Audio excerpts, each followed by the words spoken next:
Lecture 5 आ गया, unit 1 exercise 1.1 class 11 new book है। इसमें हमने सबसे पहले कुछ क्वेश्चन करने हैं। हमें क्या गिवन है, आयोटा के ऊपर 9 देखिए, आयोटा के ऊपर 9 को इस तरह लिखते हैं 8 + 1। ओके, फिर लिखते हैं आयोटा के ऊपर 8 डॉट आयोटा के ऊपर 1। ओके, ये रिजल्ट आयोटा की पावर 9 का है। अब देखिए 8 को लिखते हैं 2, ऊपर लिख देते हैं 4 डॉट आयोटा। बिल्कुल ठीक हो गया। ये जो आयोटा स्क्वायर है ये -1 की इक्वल है, ऊपर 4 आएगा, डॉट आयोटा आएगा, आयोटा के ऊपर 9। ओके, जब आयोटा के ऊपर 9 आएगा, -1 को 4 टाइम मल्टीप्लाइड करोगे इससे +1 डॉट आयोटा आ जाएगी। ठीक हो गया। तो आयोटा के ऊपर 9, 1 को आयोटा से मल्टीप्लाइड करोगे तो इसका रिज़ल्ट आ जाएगा आयोटा। ये तो आसान सा रिज़ल्ट था। नेक्स्ट देखते हैं आयोटा की पावर 17। अब आते हैं क्वेश्चन नंबर 1 के पार्ट 2 की तरफ। आयोटा के ऊपर क्या लिखा हुआ है, आयोटा के ऊपर लिखा हुआ था 17, 17 को लिख दे 16 + 1। ठीक हो गया। फिर अलग से 16, अलग से आयोटा के ऊपर 1, ये 17 हो गया। अब देखिए 16 को लिख दे 2, ऊपर 8 डॉट आयोटा आ जाएगा। अब देखिए आयोटा स्क्वायर की वैल्यू आपको पता होना चाहिए, किसकी इक्वल होती है, -1, ऊपर 8 आ जाएगा, डॉट आयोटा होगा, आयोटा की पावर 17। तो देखिए ये आयोटा के ऊपर 17, -1 को 8 टाइम मल्टीप्लाइड करोगे, या इस तरह सीखे कि -1 के ऊपर जब इवन पावर हो तो इससे +1 डॉट आयोटा आएगा। तो आयोटा की पावर 17, 1 को आयोटा से मल्टीप्लाइड करोगे तो इससे रिज़ल्ट क्या आएगा, आयोटा आएगा। आसान सी कैलकुलेशन है। नेक्स्ट है -1 के ऊपर आयोटा। नेक्स्ट है क्वेश्चन नंबर 1 का पार्ट नंबर क्या है, 3 है। पार्ट नंबर 3 को देखें, यानी माइनस आयोटा की पावर 19 लिखा हुआ है। अब देखिए इस आयोटा के साथ जो -1 है इसको इस तरह लिखते, -1 × आयोटा, ऊपर क्या आएगा, 19 आएगा। अब देखिए ये 19 -1 के ऊपर भी आएगा। ठीक हो गया। आयोटा के ऊपर भी आएगा। ठीक हो गया। अब देखिए -1 के ऊपर जब 8 पावर हो तो इसका रिज़ल्ट आता है -1, तो इसका मतलब ये बना, इससे -1 आएगा, डॉट आयोटा की पावर 19। अब रिज़ल्ट नेक्स्ट देखते जाइए। अब देखिए ये मैं रिज़ल्ट प्रोसीड कर रहा हूँ, आयोटा की पावर 19, तो ये -1 हो गया।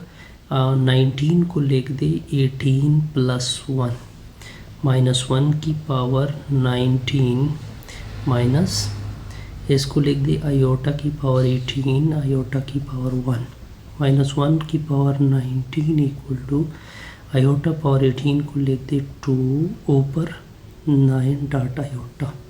तो -1 के ऊपर 19 इक्वल टू, अब देखिए ये आयोटा के स्क्वायर है, इसकी वैल्यू होती है -1, ऊपर 9 आएगा, -1 ऊपर 19 होगा, -1 के ऊपर 8 पावर आ गया तो इससे भी माइनस आएगा, आयोटा आएगा, -1 ऊपर 19, माइनस और माइनस प्लस, 1 ज़रबे आयोटा, इससे आ जाएगा आयोटा। आसान सा कैलकुलेशन था इसका, इसमें कोई कन्फ्यूजन नहीं। अब आते हैं नेक्स्ट पार्ट की तरफ। नेक्स्ट है question number 1, part number I think 4 है। अब देखिए इस रिज़ल्ट को देखिए, -1 ऊपर 21 के नीचे 2 है, तो इस तरह लिखे -1, ये 1/2 नीचे कर दे और 21 को उसी जगह पे छोड़ दे, यानी -21। अब देखिए जब -1, ये वैल्यू किसकी होती हैं, स्क्वायर रूट की होती हैं, ऊपर कितना आएगा, -21। अब देखिए आयोटा किसके बराबर होता है, -1 स्क्वायर रूट, तो ये -1 स्क्वायर रूट यानी आयोटा की इक्वल आ गया, ऊपर -21।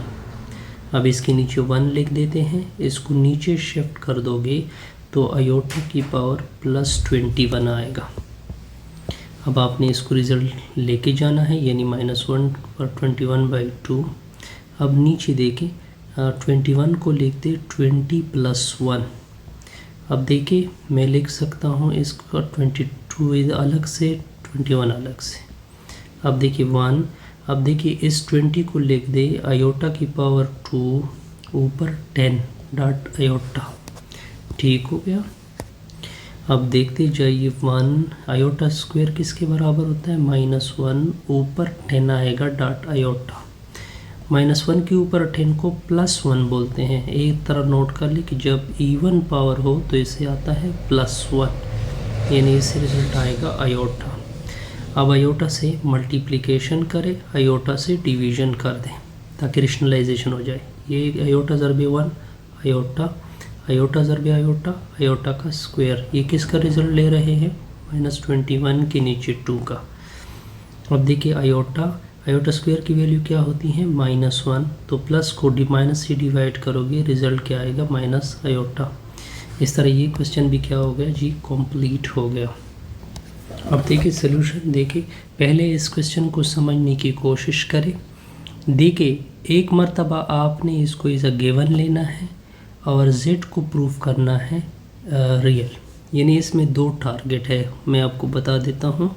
टारगेट 1 ये होगा, टारगेट 1 ये होगा कि हम सपोज़ लेंगे कि z बार इक्वल है z के। देन ये हमारा टारगेट होगा कि z इज़ रियल, कि z को क्या साबित किया जाए, रियल। ये टारगेट 1 है। टारगेट 2 क्या होगा, टारगेट 2 ये होगा कि z को रियल लेंगे, z इज़ रियल, साबित करेंगे कि z बार इक्वल है z के। तो पहले टारगेट 1 से स्टार्ट लेते हैं। टारगेट 1 को देखें, सपोज़ कर ले, मैंने सपोज़ लिया कि z बार इक्वल है z के। मान लो कि z की वैल्यू मैंने रख दी a + b आयोटा, ठीक हो गया। अब दोनों z की जगह ये वैल्यू रख दे, तो a + b आयोटा इधर रख दोगे, ऊपर बार आएगा, इधर भी आपने z की वैल्यू रखनी है, तो a + b आयोटा। तो देखिए मैंने बार की डिफिनीशन ये की थी कि ये प्लस चेंज होगा, तो a - b iota equal to a + b iota. यहाँ तक ओके जी, बिल्कुल। अब इसको इधर शिफ्ट कर दे और दूसरी को भी उधर शिफ्ट कर दे, तो a - b आयोटा, ये प्लस है, इधर शिफ्ट से माइनस ए होगा, -b आयोटा इक्वल टू 0, या इस तरह लिखते 0 + 0 iota, -a + a cancel, -b iota -b iota -2b iota equal to 0 + 0 iota. अब देखिए आयोटा की इधर कोफिशिएंट क्या है, 0, इधर आयोटा की कोफिशिएंट क्या है, -2b, तो -2 से डिवाइड कर दोगे, तो -2 कैंसिल, तो b की वैल्यू आ जाएगी 0। इसका मतलब ये बना कि इस z में b की वैल्यू क्या हो गई, तो इसका मतलब है a, z तो हमने लिया था a + b आयोटा, लेकिन z की वैल्यू, b की वैल्यू क्या आ गई, 0। अब देखिए इसमें से ये पार्ट ख़त्म हो गया, जब इसमें से ये पार्ट ख़त्म हो गया, hence z is real. z कब रियल होता है कि उसका आयोटा पार्ट जो होता है वो 0 हो जाता है, और वो आपके सामने है, ठीक हो गया। अब दूसरे को कन्वर्स टारगेट 2 की तरफ जाते हैं। अब आ जाते हैं टारगेट 2 की तरफ। टारगेट 2 मतलब कन्वर्स प्रूफ। किस तरह कन्वर्स प्रूफ, वो देखिए। सपोज़ कर ले कि z को मैंने रियल मान लिया, z क्या है, real. Next we have to show that z equal to z bar equal to z। अब देखते जाइए, अब आप खुद कह रहे हैं सेंस, आप खुद कह रहे हैं कि z क्या है, z is real, z real है। तो रियल का मतलब क्या होता है, रियल का मतलब क्या होता है, a प्लस 0 आयोटा। अब इसका बार ले ले, इसका बार लोगे तो 0 प्लस आयोटा, इसका रिज़ल्ट मैं ये a भी लिख सकता हूँ। ठीक हो गया, ऐसे रिज़ल्ट आ जाएगा, ये वैल्यू चेंज होगी, माइनस 0 आयोटा आ जाएगी। ठीक हो गया, तो a माइनस 0 आयोटा इसका मतलब क्या है, a है। अगर आप z और z बार की वैल्यू देखें, दोनों क्या आ गए, सेम आ गए। ठीक हो गया, हेंस प्रूव्ड। इसको एफ इन ओनली एफ कहते हैं। z बार इक्वल है z के, तब हम इम्प्लाइज कर सकते हैं कि z इज़ रियल, और दूसरी सेम मत से भी। इस तरह वीडियो को